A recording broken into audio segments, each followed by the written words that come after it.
जय श्री राधे, जय श्री कृष्ण। आप सभी को एक बार पुनः आप सभी का स्वागत है श्रीधाम वृंदावन भागवत निकेतन बाल गोपाल जी की सन्निधि, राधा मदन गोपाल जी की सन्निधि। मैं राधेश्याम वशिष्ठ आपको ले चलता हूँ भागवत के बृहद सरिता में, बृहद संहिता में, जिसके अंतर्गत एक प्रत्येक अध्याय की हम प्रत्येक दिन कथा सुनते हैं। एक अध्याय की पिछले दिन हमने श्रीमद् भागवत के तृतीय स्कंद के 10वें अध्याय की कथा श्रवण करी है।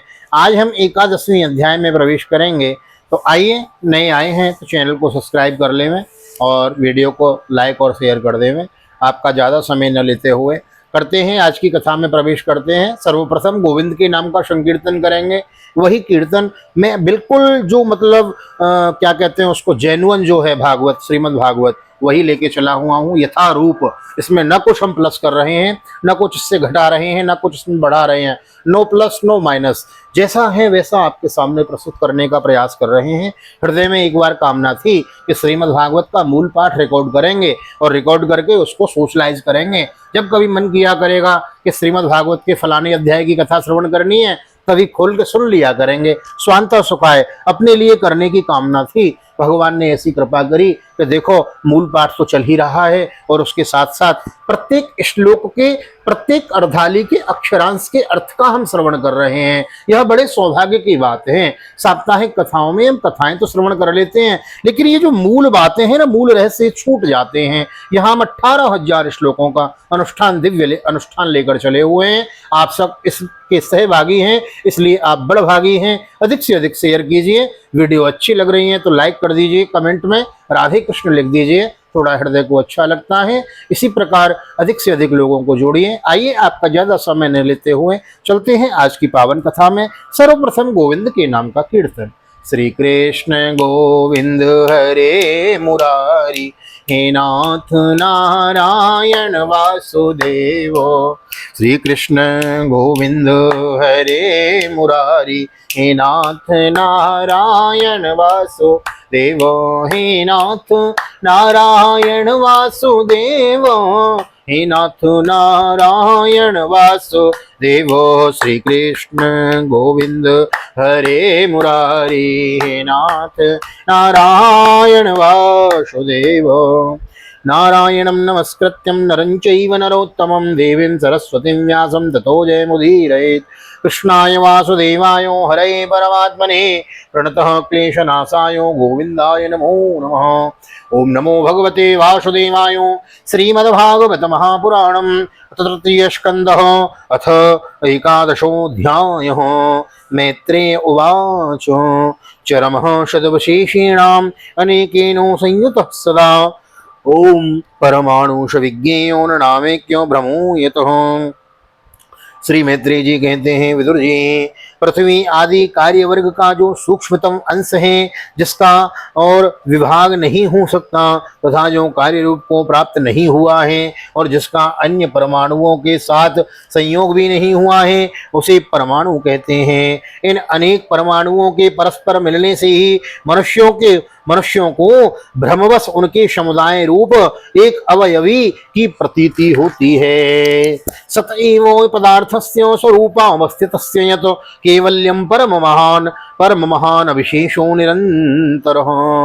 तो यह परमाणु जिसका सूक्ष्मतम अंश है, अपने सामान्य स्वरूप में स्थित उसी पृथ्वी आदि कार्यों की एकता, समुदाय अथवा समग्र रूप का नाम परम महान है। इस समय उसमें न तो प्रलय आदि अवस्था भेद की स्फूर्ति है, न नवीन प्राचीन आदि काल भेद का भान है, और न घट घटादि वस्तु भेद को ही कल्पना होती है, उसकी कल्पना होती है। एवं कालोप्यनुमितः सूक्ष्मे स्थौल्ये च सत्तमः संस्थानुभूत्या भगवान अव्यक्तो वक्तविग्भुः। साधु श्रेष्ठ, इस प्रकार यह वस्तु के सूक्ष्मतम और महत्तम स्वरूप का विचार हुआ। इसी के सादृश्य से परमाणु आदि अवस्थाओं में व्याप्त होकर व्यक्त पदार्थों को भोगने वाले, सृष्टि आदि में समर्थ अव्यक्त स्वरूप भगवान काल की भी सूक्ष्मतम और स्थूलता का अनुमान किया जा सकता है। सकालः परमाणुरवेयो भुंक्ते परमाणुताम सतो विशेष भुज्ञस्तु सकालः परमो महान। जो काल प्रपंच की परमाणु जैसी सूक्ष्म अवस्था में व्याप्त रहता है वह अत्यंत सूक्ष्म है, और जो सृष्टि से लेकर प्रलय पर्यंत उसकी सभी अवस्थाओं का भोग करता है वह परम महान है। अणुद्भो परमाणुस्यात्रशीरुण स्त्रस्य स्मृतो जालार्काश्मयवगतो खमेवानुपतन्नगात्। दो परमाणु मिलकर एक अणु होता है और तीन अणुओं के मिलने से एक तृष रेणु होता है, और जो झरोकों में से होकर आई हुई सूर्य की किरणों के प्रकाश में आकाश में उड़ता देखा जाता है। तृष रेणु त्रिकम भुंक्ते यकाल सत्रुटि स्मृतो शतभागस्तु वेदस्यात्रयस्तिभिस्तूलव स्मृतो। ऐसे तीन तृष रेणुओं को पार करने में सूर्य को जितना समय लगता है उसे त्रुटि कहते हैं, और शोगुना काल वेद कहलाता है, और तीन वेद का एक लव होता है। ओम निमेश स्त्री लवो ज्ञेयो आम्नास्त्रस्ते त्रयक्षणो क्षणान पंचो विधु काष्टाम लघुमताम दस पंचचो। क्या बात है, देखो समय की गणना बताइए यहाँ। आप गौर से सुनेंगे, ध्यान से सुनेंगे ना, तो अब देखो अभी तो अपन सुनते हैं कि सेकंड, मिनट, घंटा, हाँ, फिर 24 घंटे का एक दिन, हाँ, तो फिर 7 दिन का सप्ताह, 15 दिन का एक पक्ष, और 30 दिन का एक मास, और 12 मास का एक वर्ष। ऐसे हम काल की गणना सुनते हैं। लेकिन यहाँ देखो, जो सेकंड का जो 100वां भाग होता है ना उसको लव कहते हैं, निमेष कहते हैं, वहां से आरंभ किया। देखो ध्यान से सुनो, और ये 6वें श्लोक का गौर से सुनेंगे। जैसे हम धूप आती है झरोके से, जंगले से, तो उसमें छोटे छोटे कण दिखते हैं, अणु परमाणु कहते हैं उनको। तो सूर्य की रोशनी में वो दिखते हैं, छोटे छोटे अणु परमाणु होते हैं। तो ध्यान से सुनेंगे। ऐसे तीन तृष रेणुओं को पार करने में सूर्य को जितना समय लगता है उसे त्रुटि कहते हैं। इससे 100 गुना काल वेद कहलाता है, और 3 वेद का एक लव होता है, और 3 लवों को एक निमेष में, 3 निमेष को एक क्षण कहते हैं, और 5 क्षण को ही एक काष्ठा होती है, और 15 काष्ठा का एक लघु होता है। निमेषो स्त्री लवो ज्ञेयो आम्नातस्तेत्र क्षणो क्षणान पंचो विधु काष्ठाम लघुमताम दस पंचजो लघु निमेषमाम्नाता दस पंचो नाटिको ते द्वे मुहूर्त प्रहरो सडियामो सप्तवा नृणाम। 15 लघु की एक नाटिका दंड कही जाती है, 2 नाटिका का एक मुहूर्त होता है, और दिन के घटने बढ़ने के अनुसार दिन एवं रात्रि की दोनों संधियों के 2 मुहूर्तों को छोड़कर 6 या 7 नाटिका का एक प्रहर होता है। अब समझ में आएगा आपके। यहाँ तक तो बात मतलब बहुत पुरानी बात हो गई, समझ में नहीं आएगी आपके, लेकिन जो बहुत कथा सुन चुके हैं उनकी बात समझ में आएगी। आप भी ध्यान लगा के नेत्र बंद करके सब सुनेंगे तो बात समझ में आएगी आपको। दिन एवं रात्रि दोनों संधियों के 2 मुहूर्तों को छोड़कर 6 या 7 नाटिका का एक प्रहर होता है, यह याम कहलाता है, जो मनुष्य के दिन या रात का चौथा भाग होता है। जैसे ठाकुर जी की सेवा अष्टयाम की होती है, 8 याम, तो ऐसे ही याम सुनेंगे आगे ध्यान से। द्वादशार्धोपलोन्मानम चतुर्भिश्चतुरंगुलैः स्वर्णमासे कृत छिद्रम यावत् प्रस्थः जलप्लुतम। 6 पल तांबे का एक ऐसा बर्तन बनाया जाए जिसमें एक प्रस्थ जल आ सके, और 4 मासे सोने की 4 अंगुल लंबी सलाई बनवाकर उसके द्वारा उस बर्तन के पेंदे में छेद करके उसे जल में छोड़ दिया जाए। जितने समय में एक प्रस्थ जल उस बर्तन में भर जाए, वह बर्तन जल में डूब जाए, उतने समय को एक नाडिका कहते हैं। यामश्चत्वार चत्वारो मर्त्यानाम नो उभे पक्षो पक्षो दशाहानि शुक्ल कृष्णश्च मानदः। विदुर जी, 4-4 प्रहर के मनुष्य के दिन और रात होते हैं, और 15 रात का एक पक्ष होता है, 15 दिन और रात का एक पक्ष होता है, जो शुक्ल पक्ष और कृष्ण पक्ष भेद से 2 प्रकार का माना गया है। तयो समुच्चयो मासो पितृणाम तदहर्निशम द्वौ ताव्रतु षडयनम दक्षिणम चोत्तरम दिवी। इन दोनों पक्षों को मिलकर एक मास होता है, जो पितरों का एक दिन रात है, 2 मास का एक ऋतु और 6 मास का एक अयन होता है। अयन दक्षिणायन और उत्तरायण भेद से 2 प्रकार का है। अयने चाहनी प्राहुर्वत्सरो द्वादश स्मृतो संवत्सर शतम नृणाम परमायुर्निरूपितम। ये दोनों अयन मिलकर देवताओं के एक दिन रात होते हैं तथा मनुष्य लोक में ये वर्ष या 12 मास कहे जाते हैं। ऐसे 100 वर्षों की मनुष्य की परम आयु बताई गई है। ग्रह क्षो तारकाच तारा चक्रस्थो परमाणुवादिना जगत संवत्सरावसानेन पर्दे नित्योन्मिषो विभूम। चंद्रमा आदि ग्रह, अश्वनी आदि नक्षत्र और समस्त तारामंडल के अधिष्ठाता कालस्वरूप भगवान सूर्य परमाणु से लेकर संवत्सर पर्यंत काल में द्वादश राशि रूप संपूर्ण भगवान भुवन कोश की निरंतर परिक्रमा क्रिया करते हैं। संवत्सर परिवत्सर इडा वत्सर एवचो अनुवत्सरो वत्सरश्च विदुरेवं प्रभास्यते। सूर्य, बृहस्पति, सवर, चंद्रमा और नक्षत्र संबंधी महीनों के भेद से यह वर्ष ही संवत्सर, परिवत्सर, इडावत्सर, अनुवत्सर और वत्सर कहा जाता है।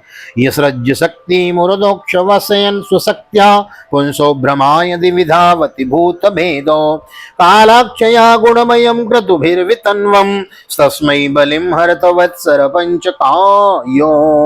विदुर जी, इन 5 प्रकार के वर्षों की प्रवृत्ति करने वाले भगवान सूर्य की तुम उपहार आदि समर्पित करके पूजा करो। ये सूर्य देव पंचभूतों में से तेजस स्वरूप हैं और अपनी काल शक्ति से बीज आदि पदार्थों की अंकुर उत्पन्न करने की शक्ति की अनेक प्रकार से कार्योन्मुख करते हैं।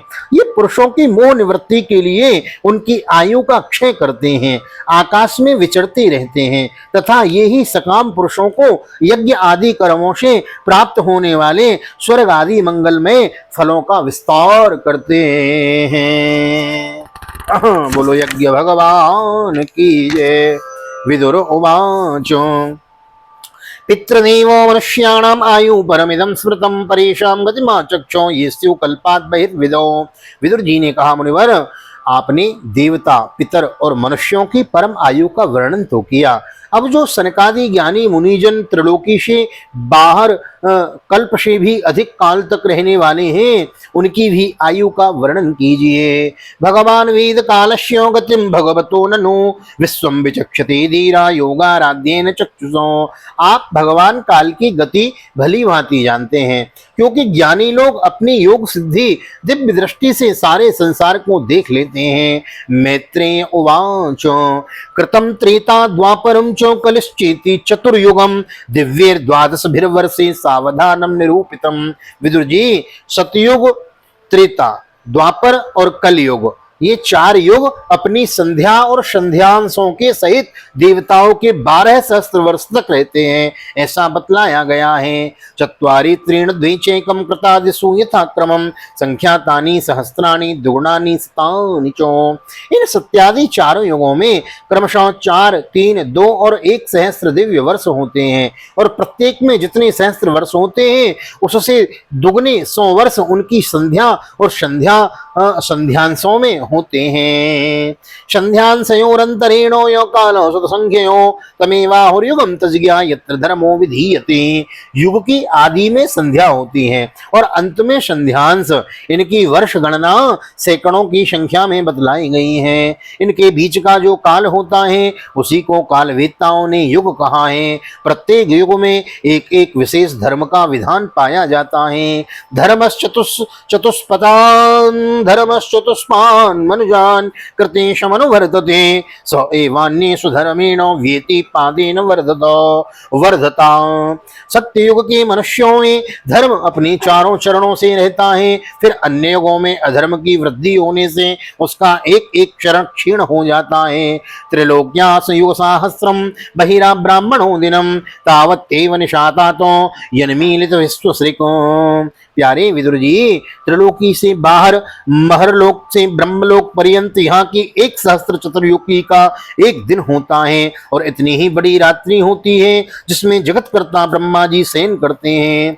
निशावशान आरब्धो लोक कल्पोनुवर्तते यावत् दिनम भगवतो मनोनुवंजन चतुर्दशो।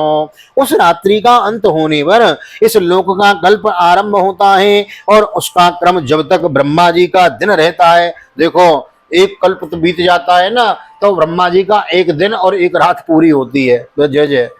कितना बड़ा दिन और रात होता है ब्रह्मा जी का है। अब देखो आपको उदाहरण से बात बताऊं, जैसे कोई दुकानदार अपनी दुकान खोलता है, तो जैसे ब्रह्मा जी उठे प्रातःकाल, उनने विश्व की रचना करी, विश्व को बनाया, बना के उसका पालन किया, रात्रि हुई तो जैसे दुकानदार अपने सामान को भीतर करके शटर बंद कर देता है, ऐसे ही ब्रह्मा जी अपनी दुकान को बंद कर देते, रात्रि विश्राम कर जाते हैं। और मनुष्यों के उनमें कई कई कल्पों में बताओ जन्म बीत जाते हैं। तो ब्रह्मा जी का इतना बड़ा दिन और इतनी बड़ी रात्रि होती है। निशावसान आरब्धो लोक कल्पोनुवर्तते यावत् दिनम भगवतो मनोनुभुंजन चतुर्दिशो। उस रात्रि का अंत होने पर इस लोक का कल्प आरंभ होता है। उसका क्रम जब तक ब्रह्मा जी का दिन रहता है तब तक चलता रहता है। उस एक कल्प में 14 मनु हो जाते हैं। स्वम स्वम कालम मनुर्भुंक्ते शाधिकायों सप्तातिम मनवंतरेषु मनवंतद वंश्याम ऋषय सुरा भवन्ति चैव युगपत् सुरेशाश्चानुयेचितान्। प्रत्येक मनु 71 चतुर्युगी से एक अधिक काल चतुर्युगी तक अपना अधिकार भोगता है। हाँ, प्रत्येक मनवंतर में भिन्न भिन्न मनुवंशी राजा लोग, सप्तर्षि, देवगण, इंद्र और उनके अनुयायी गंधर्वादी साथ साथ ही अपना अधिकार भोगते हैं। एस दैनंदिनो सर्गो ब्रह्मास्त्रैलोक्यवर्तनो त्रियंग नपत देवानां संभवो यत्र कर्मभि। यह ब्रह्मा जी का प्रतिदिन की सृष्टि है। प्रतिदिन ब्रह्मा जी का ये डेली का वर्क है उनका, जिसमें तीनों लोगों की रचना होती है। उसमें अपने अपने कर्मानुसार पशु पक्षी मनुष्यों पितर और देवताओं की उत्पत्ति होती है। ध्यान से सुनते चलिए। मनवंतरेषु भगवानो बिभ्रत सत्वं समूर्ति भी मनवान्दिभिरिदं विश्वमत्वत्विति पौरुषः। इन मनवंतरों में भगवान सत्व गुण का आश्रय लें, अपने मनु आदि मूर्तियों के द्वारा पौरुष प्रकट करते हुए एक विश्व पालन करते हैं। तमो मात्रा मुपादायो प्रति संरुद्ध विक्रम हो काले नानुगता शेषो आस्ते तूष्णिम दिनात् के। काल क्रम से जो ब्रह्मा जी का दिन बीत जाता है तब वे तमोगुण के सम्यक संपर्क को स्वीकार कर सृष्टि रचना रूप पौरुष को स्थगित करके निश्चिष्ट भाव से स्थित हो जाते हैं।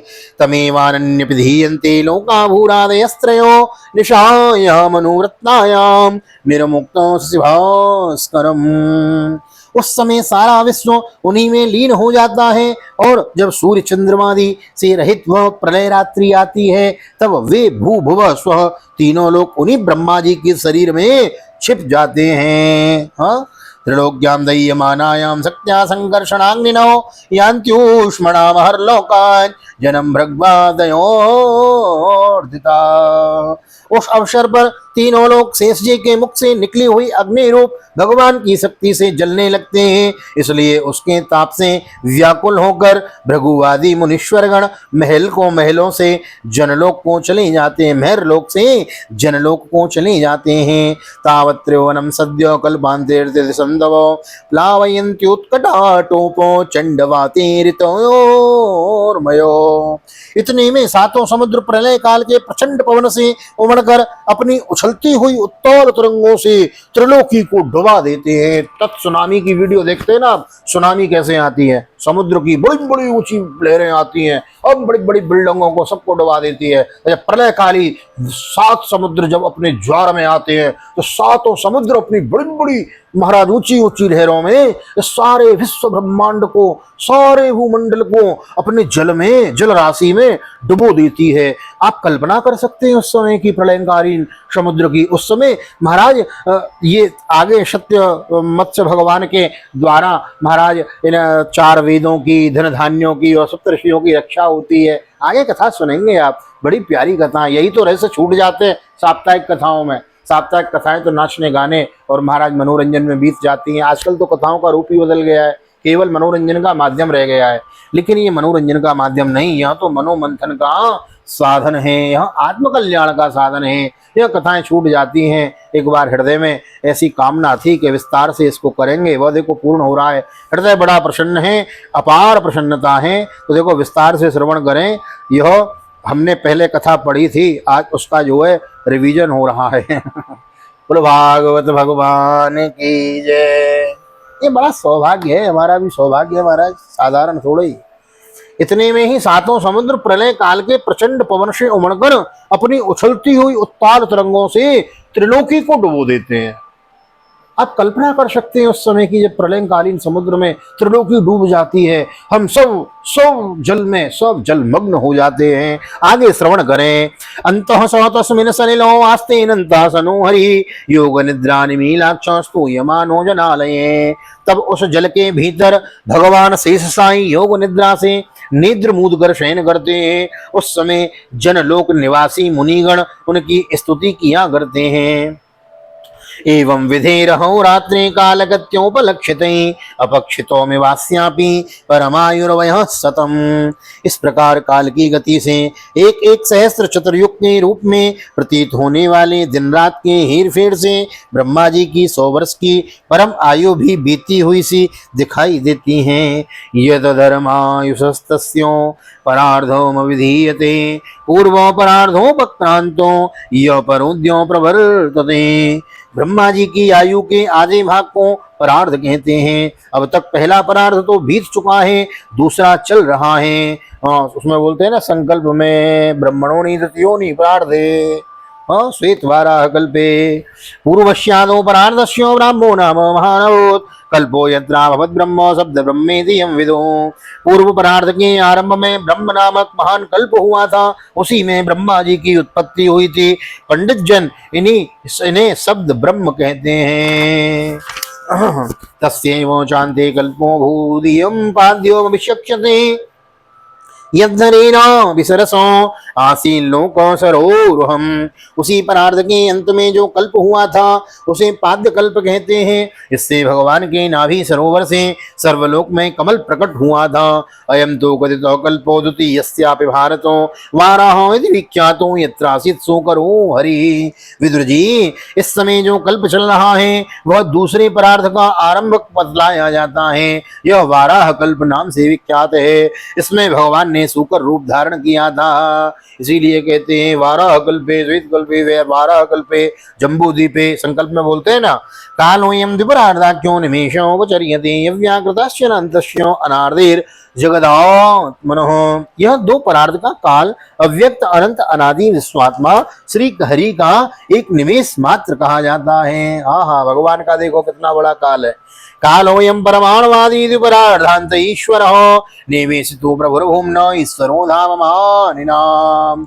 यह परमाणु से लेकर द्विपरार्ध पर्यंत फैला हुआ काल सर्वसमर्थ होने पर भी सर्वात्मा श्री हरि पर किसी प्रकार की प्रभुता नहीं रखता। यह तो देहादि में भी अभिमान रखने वाले जीवों का ही शासन करने में समर्थ हैं। विकारे सहितो युक्तेर्विशेषादि विरावृतो आंडकोशो बहिरयम् 50 कोटि विस्तृतो। प्रकृति महत्वत्व अहंकार और पंच तन मात्र इन 8 प्रकृतियों के सहित 10 इंद्रियां मन और पंचभूत इन 16 विकारों से मिलकर बना हुआ यह ब्रह्मांड कोश भीतर से 50 करोड़ योजन विस्तार वाला है तथा इसके बाहर चारों ओर उत्तरोत्तर 10 गुने 7 आवरण हैं। दशोत्तराधिकेर्यत्र प्रविष्टो परमाणुवत् लक्ष्यते अंतर्गताश्यान्यो कूटशो यंडराशयो तदाहुरक्षरं ब्रह्मो सर्वकारण कारणम विष्णोर्धाम परम साक्षात् पुरुषस्य महात्मनः।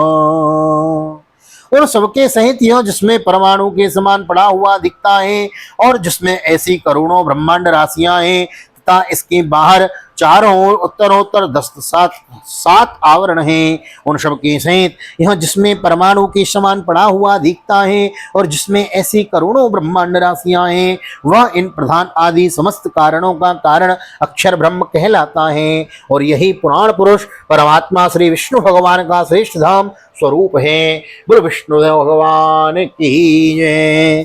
श्रीमद्भागवते महापुराणे पारमहंस्यां संहितायां तृतीय स्कंदे एकादशोत्सव एकादशोऽध्यायो श्रीबालकृष्ण चरणार्पणमस्तु। कृष्णाय वासुदेवाय हरये परमात्मने प्रणतक्लेशनाशाय गोविन्दाय नमो नमः।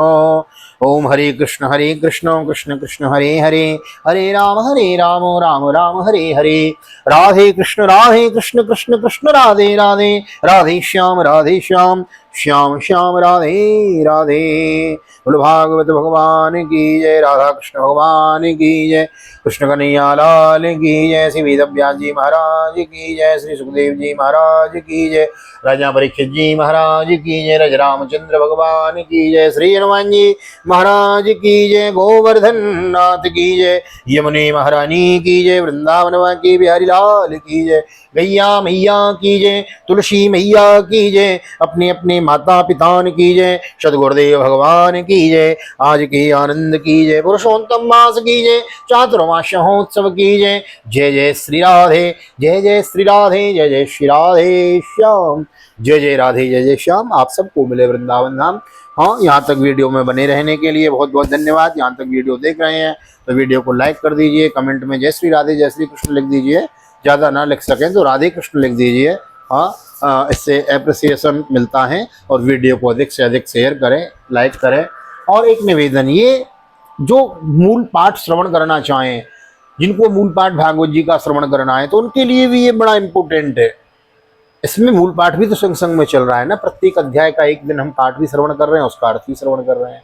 तो ये आत्म कल्याण के लिए ऐसी एक प्रेरणा हृदय में थी, जिसका यह प्रयास चला हुआ है ठाकुर जी के सानिध्य में। तो आप सभी भी VKVPS परिवार के जितने सदस्य हैं, उन ये भी इस अनुष्ठान के सहभागी, तो सभी की मनोवांछित इच्छाएं ठाकुर जी पूरी करें। भागवत भगवान कल्प वृक्ष है, कल्प वृक्ष की विशेषता है, इस वृक्ष के नीचे बैठ के जो चाहोगे सो पाओगे। तो आपके मन में जो भी कामनाएं हैं, सारी कामना ठाकुर जी पूर्ण करें, ऐसी मेरी ठाकुर जी के सामने चरणों में प्रार्थना। और यहाँ तक वीडियो में बने हैं तो एक बार पुनः प्रार्थना करूँगा, लाइक कर देवें, शेयर कर देवें, और अपने बुजुर्गों को सुनाएं, बालकों को सुनाएं। नए आए हैं तो चैनल को सब्सक्राइब कर देवें। तो मिलते हैं अगली वीडियो में। एक बार पुनः श्रीधाम वृंदावन से आप सभी को ठाकुर जी का दर्शन करते हुए जय श्री राधे, जय श्री कृष्ण, हरि ओम।